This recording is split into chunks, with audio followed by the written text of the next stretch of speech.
रायगड महाराष्ट्रासह देश विदेशातील ताज्या बातम्या पाहण्यासाठी मॅक्स इंडिया लाईव्ह चॅनलला सबस्क्राईब करा आणि बेल आयकॉन दाबायला विसरू नका। सरकारकडे पाठवले, एवढी तुमच्याकडे ताकद असेल तर ते तुम्हाला मंजूर करायला काय हरकत आहे।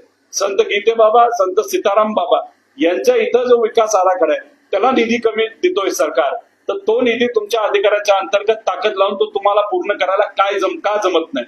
त्याच्याच बरोबर आज प्यायला पाणी कर्जत जामखेडमध्ये नाही, अशात मी स्वतः तिथं टँकर सुरू केलेले आहेत। तुमच्यात खरंच धमक असेल आणि ताकद असेल तर राजकीय कुरघोड्या करण्यापेक्षा आणि तो जो अधिकार आहे, ती तुमची जो वजन आहे ते राजकीय कुरघोड्या करण्यापेक्षा सामान्य लोकांच्या हितासाठी तुम्हाला वापरता का येत नाही, असा प्रश्न त्या ठिकाणी आम्हाला सगळ्यांना वाटतो। आज कोर्टामध्ये नगर अध्यक्षा गेल्या होत्या, त्यानंतर कोर्टाने तिथं सांगितलं की हा जो वेळ आहे, कारण का ह्याला एक 10 दिवस 9 दिवस 8 दिवस दिले असते तर मग कुठेतरी एक चर्चा करता आली असती, नाहीतर नियोजन करता आलं असतं। पण त्यांनी तारीख पण 21 तारीख अशी दिली की कोर्टात जाता येऊ नये, तिथं कोर्टाकडनं न्याय मिळू नये। कोर्टाने जो निकाल दिलाय की 21 तारखेला काय होतंय हे आपल्याला बघावं लागेल आणि 21 तारखेला जो निकाल दिला जाईल तो निकाल देत असताना कोर्टाकडे हिअरिंग परत एकदा जे पुढच्या आठवड्यात होणार आहे ते हिअरिंग ऐकल्याशिवाय तो जो निकाल आहे नाही तो जो निर्णय तो त्या ठिकाणी लागू होऊ नये असं कुठेतरी तिथं कोर्टाने त्या ठिकाणी सांगितलेलं आहे। म्हणजे कुरघोड्या करायच्या काय लेवल पर्यंत हे कुठेतरी आता आपल्याला या माध्यमातून त्या ठिकाणी कुठेतरी कळतंय। याच्यामध्ये काही नगरसेवक असे ज्या समाजाचं मतदान अतिशय कमी आहे, पण आम्ही पुढाकार घेतला, आम्ही सर्वांनी तिथं लोकांपर्यंत गेलो, लोकांना विनंती केले, कार्यकर्ते लढले, कार्यकर्त्यांनी प्रचार केला, त्यातून काही लोकांना तिथं संधी मिळाली नगरसेवक होण्याची। त्याच्याच बरोबर काही लोकांच्या काही अडचणी आहेत, त्याच्यात काही त्यांच्यावर पोलीस कारवाई तिथं होणार आहे, नाहीतर काही प्रस्ताव त्यांचे अडकलेले आहेत, काही कॉन्ट्रॅक्टर आहेत त्यांचे प्रस्ताव तिथं अडकलेले आहेत, त्यांचे पैसे तिथं दिले जात नाहीत। अशा सर्व लोकांना वेगळ्या वेगळ्या माध्यमातून त्या ठिकाणी दाबलं जातं। आता या बाबतीतल्या बैठका होत नव्हत्या असे काही नगरसेवक तिथं सांगतात, बैठका या होत होत्या, पण शेवटी अनेक नगरसेवक जेव्हा भेटायचे तेव्हा शहराच्या हितासाठी काय हे कधी तिथं सांगितलं जात नव्हतं। जेव्हा केव्हा भेटलं जात होतं एवढं सांगितलं जात होतं की आत्ताचे नगर अध्यक्ष आहेत त्यांना हटवा, पण ठरलं असं आहे की त्या नगर अध्यक्षांचा जो राजीनामा आहे तो माझ्याकडे आहे। फक्त जे उपनगर अध्यक्ष आहेत, जे काँग्रेसकडनं त्यांच्याकडे आकडा नसताना सुद्धा त्यांना अधिकार म्हणून नाही तर मित्रपक्ष म्हणून त्या ठिकाणी आम्ही त्यांना उपनगर अध्यक्ष केलं होतं, त्यांचा राजीनामा हा मिळणं अतिशय महत्वाचं होतं। त्यामुळे अध्यक्षांचा राजीनामा माझ्याकडे आहे, पण उपाध्यक्ष जे आहेत त्यांचे बंधू हे भाजपचे आता पदाधिकारी आहेत, ते मात्र त्या ठिकाणी कुठं राजीनामा देत नव्हते आणि तो राजीनामा न आल्यामुळे आपला तो निर्णय तिथं घेता आला नाही। त्याच्याच बरोबर काही व्यक्तिगत लोक हे कुठेतरी आम्हाला सांगायचे की जे आत्ताचे नगर अध्यक्ष आहेत ते माळी समाजाचे आणि ते प्रामाणिकपणे रोहित पवारांबरोबर राहिले, ते राम शिंदेना आवडलं नव्हतं।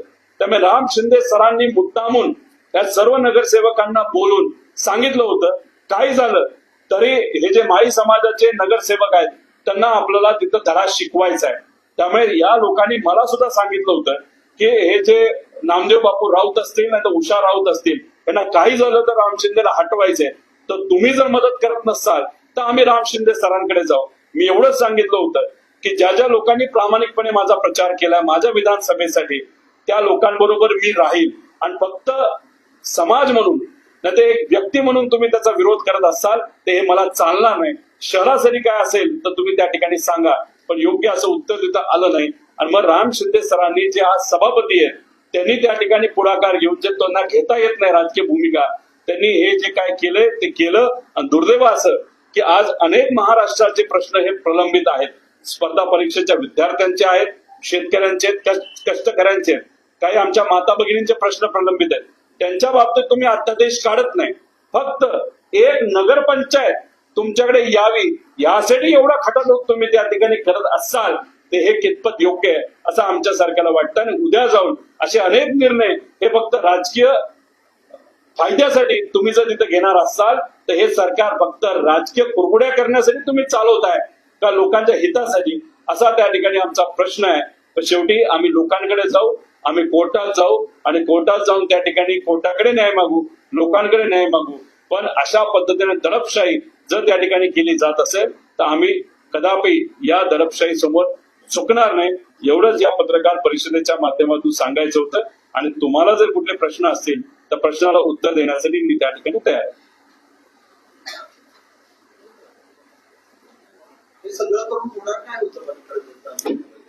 हे सगळं होऊन 2019ला रोहित पवारांच्या विरोधात एक साधा कार्यकर्ता याच्या विरोधात राम शिंदे सर लढले, त्यांना तिथं पराजय स्वीकारावा लागला.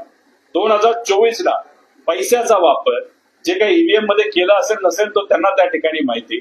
जातीवाद मोठ्या प्रमाणात झाला, दडपशाही मोठ्या प्रमाणात झाली. काही पोलिसांचे अधिकारी हे स्वतःच्या विचाराच्या आणून आमच्या कार्यकर्त्यांवर दबाव त्या ठिकाणी आणला, तरी सुद्धा राम शिंदे सरांना पराजय हा स्वीकारावा लागला. आणि हे कदाचित त्यांच्या मनाला कुठेतरी लागलं. आणि मी सामान्य लोकांचा आवाज बनून माझ्या मतदारसंघाच्या हितासाठी, महाराष्ट्राच्या हितासाठी, या बलाढ्य शक्तीच्या विरोधात तुम्ही बघितलं असेल अधिवेशनात मी लढलो, माझ्यावर अनेक कारवाई झाल्या, माझ्या कंपनीवर कारवाई झाल्या, तरी मी झुकलो नाही. मी विचाराबरोबर साहेबांबरोबर राहिलो. हे कदाचित सत्तेत असणाऱ्या काही नेत्यांना पचत नसावं. आणि म्हणून त्या अनुषंगाने राम शिंदे सर हे माझे विरोधक असल्यामुळे त्यांना तिथं परिषदेची आमदारकी दिली. आणि परिषदेची आमदारकी दिल्यानंतर त्यांना परत एकदा सभापती सुद्धा त्या ठिकाणी करण्यात आलं. मग कुठेतरी माझा आवाज अजून दाबण्यात यावा, मी अजून अडचणीत तिथे यावं, राजकीय कुरघुड्या त्या ठिकाणी व्हाव्यात, म्हणून नगरपंचायत जी आहे तो खरं तर तसा फार छोटा घटक आहे. याच्यामध्ये सुद्धा लक्ष हे फक्त राम शिंदे सरांनी घातलं असं नाही, तर आज सत्तेत असणारे मुख्यमंत्री असतील त्यांनी याच्यामध्ये खास लक्ष घातलं. आणि फक्त रोहित पवार हा राजकीय दृष्टिकोनातून अडचणीत यावा यासाठी जर अध्यादेश अख्ख्या महाराष्ट्रासाठी बदलला जात असेल तर मग कर्जत जामखेडची राजकीय ताकद ही केवढी मोठी वाढली हे कुठेतरी या ठिकाणी आपल्या सगळ्यांना बघायला मिळतं.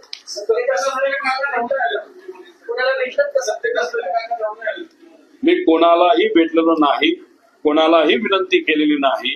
कारण का प्रत्येक नगर पंचायत समितीचा जो नगरसेवक आहे त्यांना माहिती आहे की काय पद्धतीने मी त्यांचा प्रचार तिथे केलेला आहे.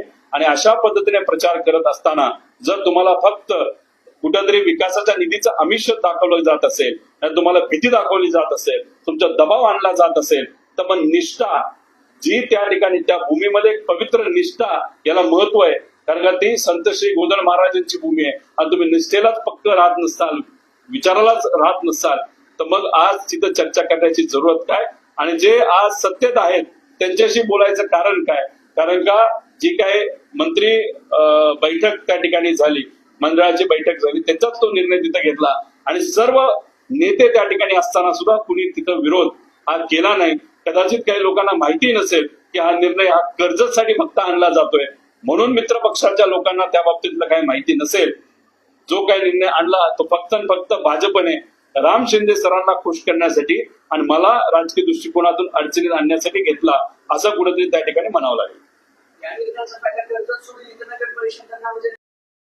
पण त्यांना कदाचित तो विश्वास बसत नाही की जर आपण आता नगरपंचायत नगर परिषद घेतलं तर कदाचित आपल्याला फटका बसू शकतो. एक नाही तर तुम्ही जर बघितलं तर यांचं केंद्रीकरण करत आहे, विकेंद्रीकरणाचा विचार आपण करतो. पण आता बघा आपल्याकडे फायनान्स मिनिस्टर कार्यक्षम असताना सुद्धा नवीन पद्धत मुख्यमंत्री साहेबांनी आणली, ते म्हणजे तिथं एक सल्लागार आणलेले आहेत. म्हणजे सगळ्या मंत्र्यांचे विषय हे सल्लागाराच्या फायनान्स सल्लागार जे आहेत परदेशी साहेब यांच्या माध्यमातून मुख्यमंत्री साहेबांकडे जाणार. म्हणजे परत एकदा आपण सेंट्रलायझेशन कडे चाललोय. म्हणजे ह्यांना काय पाहिजे की आपलं जे जिल्हा आहे तो तिथं असताना जो आपला पालकमंत्री आहे त्याच्या हातात जिल्हा राहिला पाहिजे आणि पालकमंत्री म्हणेल तसं फंडचं अलोकेशन झालं पाहिजे. म्हणून कदाचित यांना या ज्या इलेक्शन आहे लोकल बॉडी इलेक्शन त्या नको असाव्यात. आता ऑक्टोबर मध्ये होतील अशी आपली अपेक्षा आहे, मे मध्ये हिअरिंग आहे, पण ते कदाचित अजून पुढे जाऊ शकतं अशी भीती सुद्धा आम्हाला सगळ्यांना वाटते.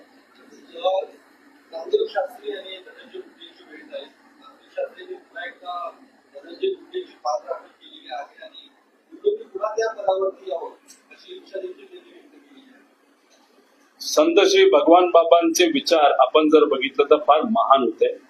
सर्व समाजाला एकत्रित घेऊन पुढे जाण्याची विचार हे त्यांनी तिथं दिले होते. शिक्षण, महिलांचा आदर ठेवणं, अशा बऱ्याच काही शिकवणी आपल्या तिथं दिल्यात. मी अनेक वेळा संत श्री भगवान बाबांच्या इथं जाऊन दर्शन घेतलेलं, प्रेरणा घेतलेली, अतिशय प्रेरणादायी ठिकाण त्या ठिकाणी आहे.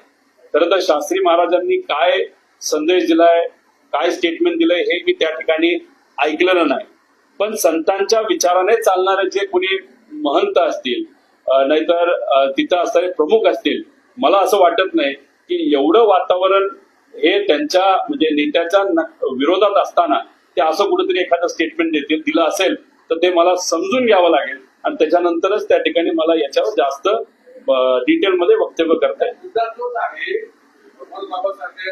घराच्या गाडीवर बसलेल्या महंतांनी एका राजकीय नेत्यासाठी बदल दृष्टी घालणं कितपत योग्य आहे? विषय एकच आहे की त्यांचं स्टेटमेंट कशा पद्धतीचं आहे. कधी कधी मोठे व्यक्ती स्टेटमेंट देत असताना त्याचा अर्थ वेगळा असतो, पण स्टेटमेंट दाखवताना वेगळ्या पद्धतीने दाखवलं जातं. महंतांचं जे स्टेटमेंट आहे ते कुठेतरी समजून घ्यावं लागेल, त्यानंतरच आपल्याला कुठेतरी त्याच्यावर वक्तव्य करता येईल. पण जर तुम्ही अख्ख्या महाराष्ट्रामध्ये जी काय तो कराड आहे, तो वाल्मिक कराड आहे, त्याचे कारनामे जे आहे, ज्या पद्धतीने महिलांचा अवमान त्या ठिकाणी त्यांनी केलेला आहे, ज्या पद्धतीने पॉवरचा वापर करून मर्डर असेल, चुकीच्या गोष्टी असेल, नाहीतर लोकांकडनं पैसा घेणं असेल, जमिनीचा कब्जा करणं असेल, अशा गोष्टी केल्या आहेत त्या व्यक्तीने. आणि त्याचा मित्र कोण तर धनंजय मुंडे हे जे मंत्री होते. आणि मग आता कुठेतरी तिथं जर लिंकिंग केलं जात असेल तर मला असं वाटतं की अशा पद्धतीने जर कोर्टात आणि सरकारकडनं कमिटीच्या माध्यमातून जर कोणाची तिथं इन्व्हेस्टिगेशन सुरू होत असेल नाही तर चालू असेल त्याच्याबद्दल अशा पद्धतीने वक्तव्य करणं हे योग्य ठरणार नाही. पण जोपर्यंत महंत जे आहेत अतिशय विद्वान व्यक्ती आहेत त्यांचं स्टेटमेंट जोपर्यंत आम्हाला कळत नाही तोपर्यंत त्या बाबतीत जास्त खोलात जाऊन मला बोलता येणार नाही.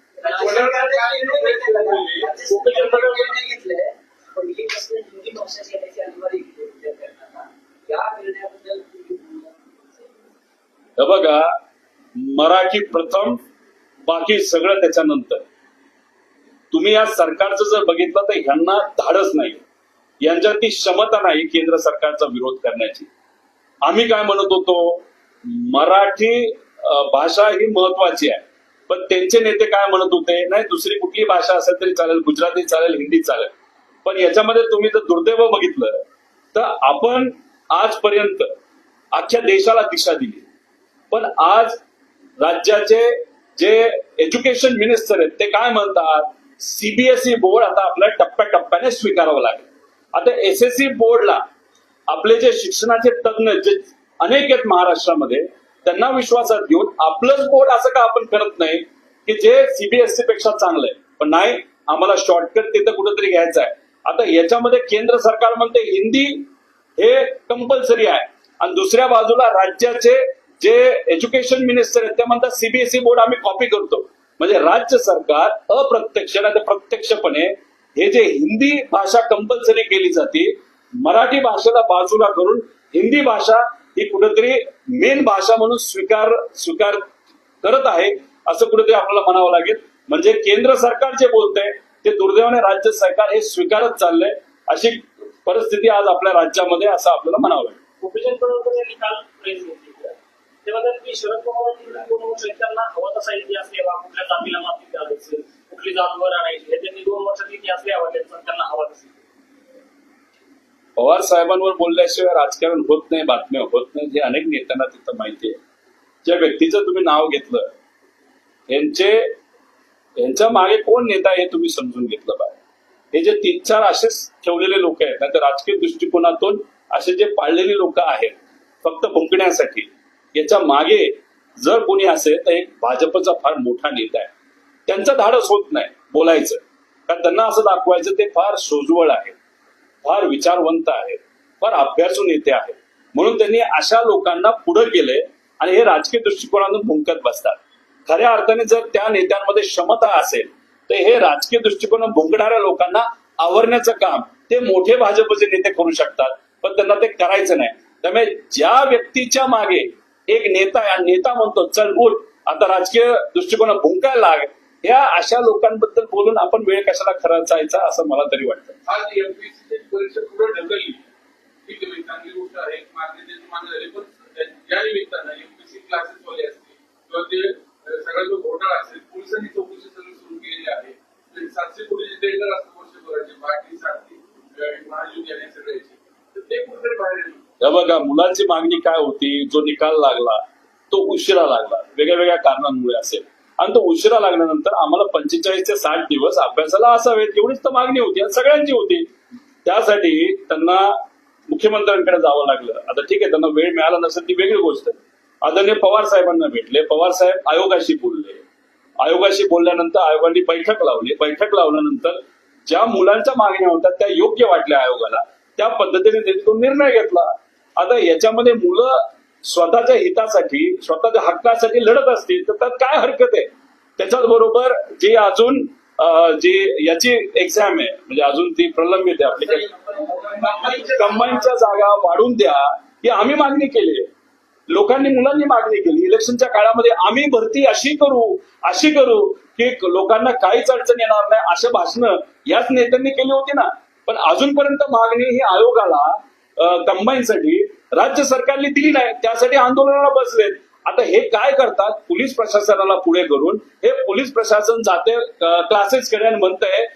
दुर्दैव असं त्याच्यामध्ये एक ओळ जर आपण वाचली जी व्हॉट्सअपवर आलेली आहे आणि तसे पत्रावर सुद्धा आलेलं आहे की तुमच्यातली काही मुलं ही दहशतवादी का टेररिझम पसरवण्याचा प्रयत्न करत आहे असं मुलांना टॅग केलंय.